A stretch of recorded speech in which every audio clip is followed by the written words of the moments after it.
एक बार की बात है, एक छोटे से गांव में एथन नाम का एक युवा लड़का और उसकी मां मारिया रहते थे। वे गांव के बाहरी इलाके में एक छोटी सी जर्जर झोपड़ी में रहकर गुजारा करने के लिए संघर्ष कर रहे थे।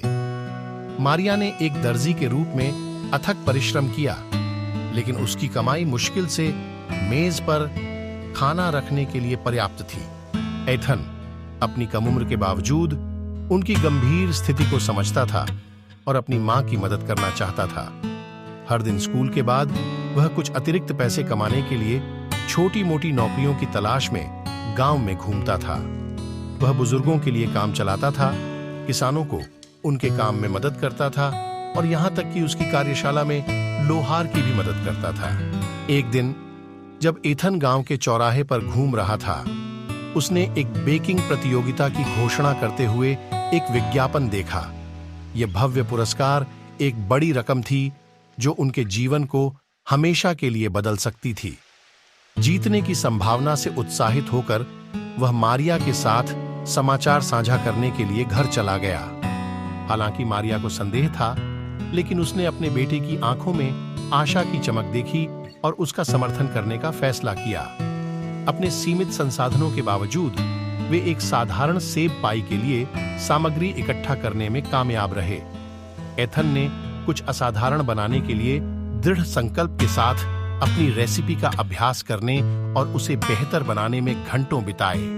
प्रतियोगिता के दिन एथन और मारिया भव्य हॉल में पहुंचे, जहां पूरे क्षेत्र से प्रतिभागी एकत्र हुए थे।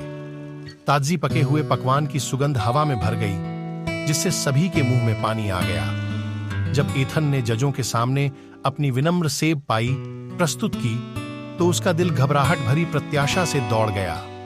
जैसे ही न्यायाधीशों ने प्रत्येक पकवान का स्वाद चखा, वे प्रदर्शित स्वाद और रचनात्मकता से आश्चर्यचकित रह गए।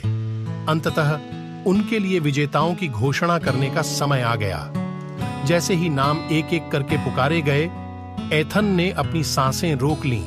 उन्हें आश्चर्य हुआ जब एथन का नाम विजेता के रूप में घोषित किया गया। उसे अपने कानों पर विश्वास नहीं हो रहा था। वह खुशी से अभिभूत होकर अपना पुरस्कार लेने के लिए मंच की ओर दौड़ पड़ा। इस युवा लड़के की प्रतिभा और दृढ़ संकल्प से प्रभावित होकर ग्रामीणों ने तालियां बजाईं। पुरस्कार राशि से एथन और मारिया एक बेहतर घर में जाने, नए कपड़े खरीदने और यहां तक कि एक छोटी बेकरी शुरू करने में सक्षम हुए। एथन के अविश्वसनीय बेकिंग कौशल के बारे में बात फैल गई और जल्द ही दूर दूर से लोग उसकी स्वादिष्ट कृतियों का स्वाद लेने के लिए उनकी बेकरी में आने लगे। एथन की सफलता ने न केवल उनके जीवन में वित्तीय स्थिरता लाई, बल्कि पूरे गांव को प्रेरित किया।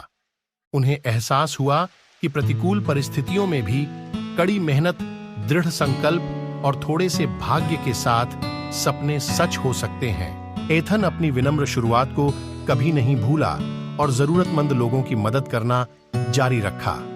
उन्होंने अपनी कमाई का एक हिस्सा स्थानीय दान में दान कर दिया, जिससे यह सुनिश्चित हुआ कि गांव में कोई भी भूखा न रहे।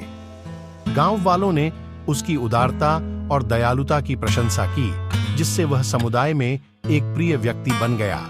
और इस तरह एथन और मारिया की कहानी आशा, लचीलेपन और सपनों की शक्ति की कहानी बन गई। इसने सभी को सिखाया कि चाहे कोई कितना भी गरीब या वंचित क्यों ना हो, दृढ़ संकल्प और प्रियजनों के समर्थन से कोई भी बाधा को पार कर सकता है और एक बेहतर भविष्य बना सकता है।